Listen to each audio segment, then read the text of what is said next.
बदले की भावना से उठाया गया कोई भी कदम व्यक्ति को कभी भी कोई सही रास्ता पे नहीं ले जा सकता है।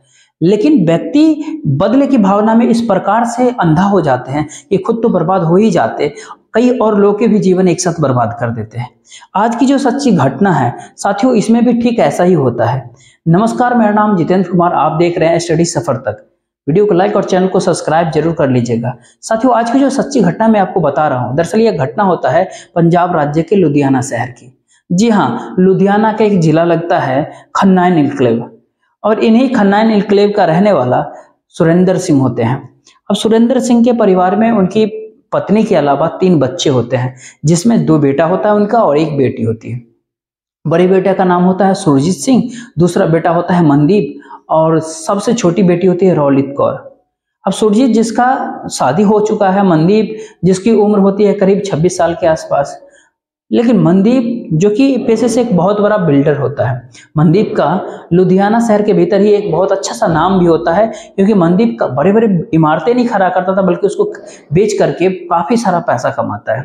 लेकिन मनदीप के पास में जितने सारे दौलत होती है, उतने ही कई सारे जो है उसके दुश्मन भी पैदा होते हैं। मनदीप इस खन्ना इनक्लेव के भीतर पूरे परिवार के साथ एक किराए के फ्लैट में रहा करता था, क्योंकि अपना मकान जो है शहीद भगत सिंह नगर के भीतर बनवा रहा था, जो मकान करीब करीब बन करके तैयार भी हो गया था। 14 अक्टूबर को उस घर के भीतर गृह प्रवेश होने वाला था। लेकिन नए घर में गृह प्रवेश करने से ठीक 3 दिन पहले ही 11 अक्टूबर को मनदीप जो है अपने एक नए साइट डोगरी के फेस 1 पे जाता है मजदूरों को वहां देखने के लिए। करीब 9 बजे के आसपास जब अपने वो साइड पे पहुंचता है, करीब 1-1.5 घंटे वहां रुकता है, और करीब 10-11 बजे के आसपास वहां से नई साइड के लिए फिर से रवाना हो जाता है।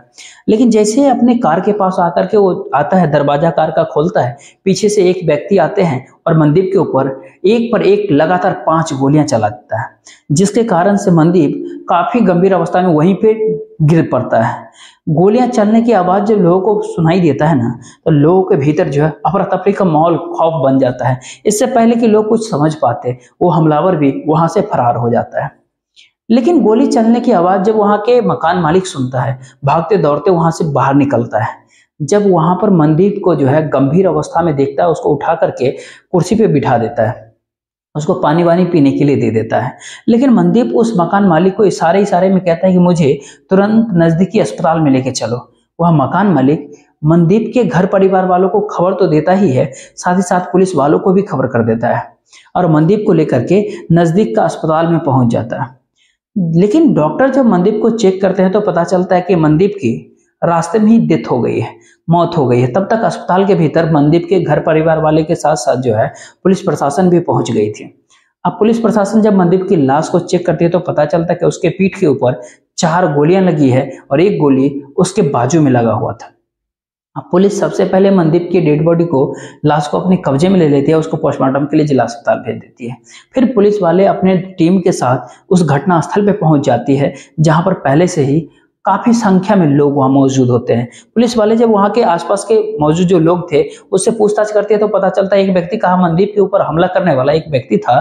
दरअसल उसके भीतर हमला करने के बाद कुछ ही दूर पे हो गया, वहां पर भी वो एक व्यक्ति बाइक लेकर के उसका इंतजार कर रहा था, और फिर दोनों उसी बाइक से वहां से भाग गए।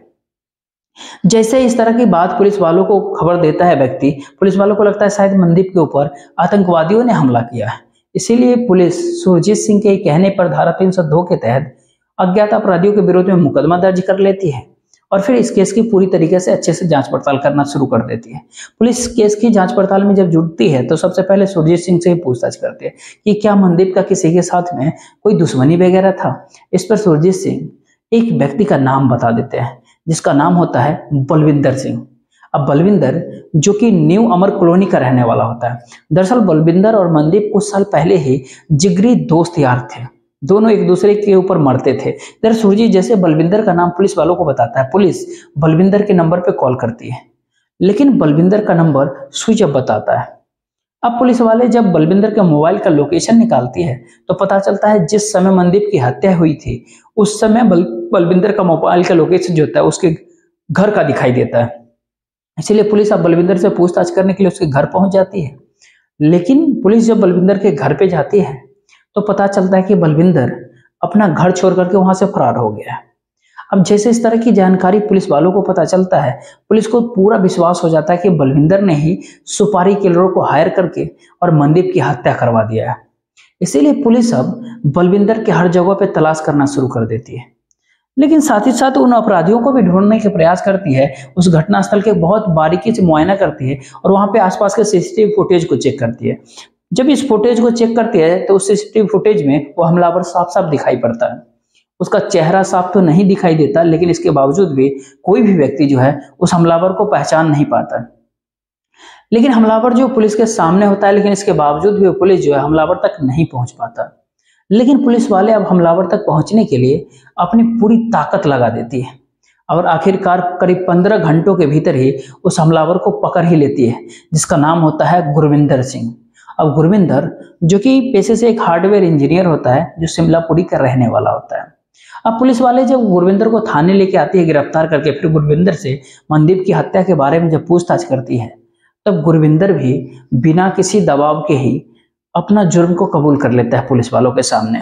गुरविंदर पुलिस वालों को बताता है कि साहब, मनदीप की हत्या करने के लिए जो है मेरे और बलविंदर के बीच में एक डील हुआ था।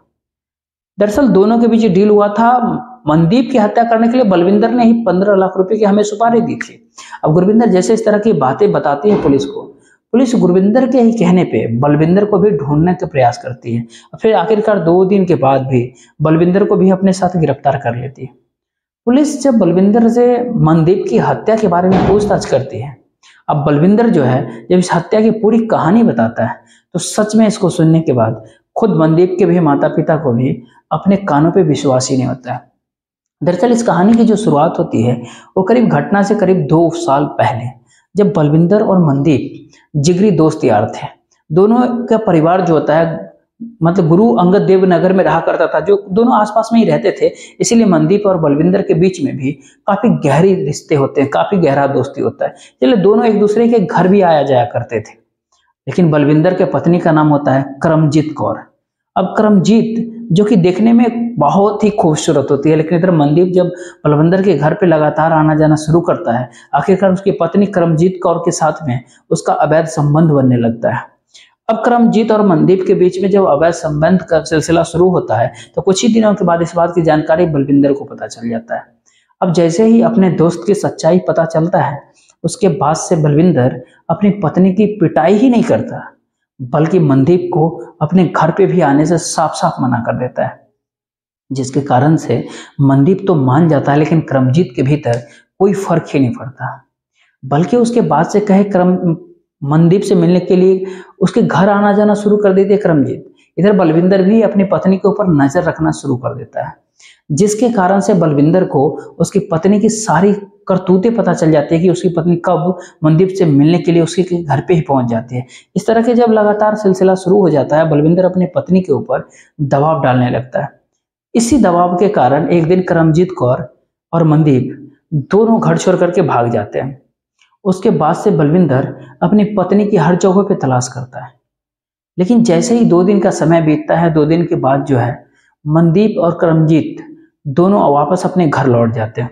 लेकिन वापस जब अपने घर पे वो लौटते हैं, इसी कारण से बलविंदर का अब आसपास में अपना मुंह दिखाना भी मुश्किल हो जाता है। इसीलिए बलविंदर रातों रात बिना किसी को कुछ कहे सुने ही अपनी पत्नी को लेकर न्यू अमर कॉलोनी में चला जाता है और वहीं पे एक किराए का मकान लेकर के रहने लगता है। इधर मनदीप का भी पूरा परिवार वहां से घर खाली कर देता है और फिर खन्ना एनक्लेव के भीतर आ जाता है। करीब करीब 1.5 वर्ष का समय बीत जाता है। इसके बाद दोनों के परिवार के बीच कोई बातचीत ही नहीं होती। सबको ऐसा लगता है कि मामला ठंडा गया है, लेकिन बलविंदर अपनी बेइज्जती को कभी भूल ही नहीं पाता है। बलविंदर जहां पर अपनी दुकान कर रखा था, उसी के दुकान के पास का रहने वाला गुरविंदर होता है, जो कि एक दुकान के भीतर हार्डवेयर इंजीनियर का नौकरी करता था। दरअसल करीब 6 महीने पहले ही गुरविंदर से बलविंदर की मुलाकात होती है। गुरविंदर बलविंदर से कहता है कि मैं एक लड़की से काफी बेइंतहा प्यार करता हूं और उससे शादी भी मैं करना चाहता हूं, लेकिन लड़की के घर परिवार वाले इस शादी की मंजूरी ही नहीं दे रहे हैं। इसीलिए हम दोनों भाग करके शादी करने वाले हैं, लेकिन मेरे पास कोई पैसा नहीं है। अब पैसे की तंगी की बात जैसे गुरविंदर बलविंदर के सामने रखता है, बलविंदर को भी जैसा व्यक्ति का तलाशना था उसको, वो व्यक्ति मिल ही जाता है। अब बलविंदर गुरविंदर को कहता है कि अगर तुम मेरा एक काम कर दोगे, मैं तुम्हें उसके बदले में 15 लाख रुपए दूंगा। बलविंदर मनदीप की हत्या करने की बात कहता है उससे, लेकिन 15 लाख रुपया देने की जब बात कहता है, गुरविंदर भी इस 15 लाख रुपए के लालच में पड़ जाता है, फिर मनदीप को इस दुनिया का हटाने के लिए एक तैयार हो जाता है। उसके बाद से गुरविंदर करीब करीब 4 महीनों तक मनदीप का रैकी करता है। अब जाकर के उसके आसपास घूमता है और देखता है कि मनदीप कितने बजे अपने घर से निकलता है, कितने बजे वापस अपने घर पे जाता है, जब अपने साइड के ऊपर जाता है कौन कौन से साइडों पे कितनी देर तक वो रुकता है। करीब करीब 4 महीनों तक मनदीप का काफी अच्छे तरीके से रैकी करता है। जैसे ही गुरविंदर को पूरा विश्वास हो जाता है कि वो अपना काम अब कर सकता है, घटना का अंजाम दे सकता है, तो जाकर के बलविंदर को सब कुछ बताता है। कहता है मुझे अगर मनदीप की हत्या करनी है तो उसके लिए कुछ हथियार भी खरीदने पड़ेंगे। बलविंदर गुरविंदर को 20,000 रुपया दे देता है। गुरविंदर उस 20,000 रुपये के भीतर जाकर 32 बोर का एक पिस्टल खरीद करके लाता है, क्योंकि गुरविंदर को 14 अक्टूबर को ही अपने प्रेमिका से शादी करना था, इसीलिए 14 अक्टूबर से पहले ही वो अपने घटना को अंजाम देने के लिए तैयार था। अब 14 अक्टूबर को ही मनदीप को भी अपने नए घर में गृह प्रवेश करना था, इसीलिए 11 अक्टूबर को 9:30 बजे के आसपास ही डुगरू के फेज 1 में वो पहुंच जाता है, जहां पर मनदीप का अपना साइड चल रहा होता है। अब वहां पर जब मनदीप पहुंचता है, करीब करीब आधे 1 घंटे खड़े होकर के गुरविंदर जो है मनदीप का वहां पे इंतजार करते रहता है।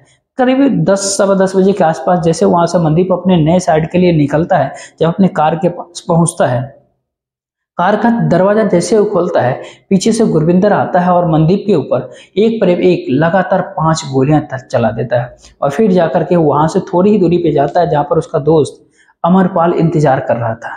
अब अमरपाल के बाइक पे पीछे की ओर बैठ जाता है और फिर दोनों वहीं से भाग जाते हैं मौके से। अब सच में जब बलविंदर ये पूरी कहानी अपनी जुबानी पुलिस वालों को बताता है, पुलिस बलविंदर के ही कहने पे गुरविंदर के दोस्त अमनपाल को भी अपने साथ गिरफ्तार करके लाती है। फिलहाल पुलिस वालों इन सबों को अपने साथ गिरफ्तार करके इनको जेल भेज दिया है। साथियों, इस पूरी घटनाक्रम सुनाने का उद्देश्य आपको परेशान करना नहीं है, नहीं आपका दिल दुखाना है, बल्कि आपको जागरूक करना है और सचेत करना है। आप जहां भी रहे सुरक्षित रहे और अपने परिवार वालों का ख्याल रखें। तब तक के लिए जय हिंद।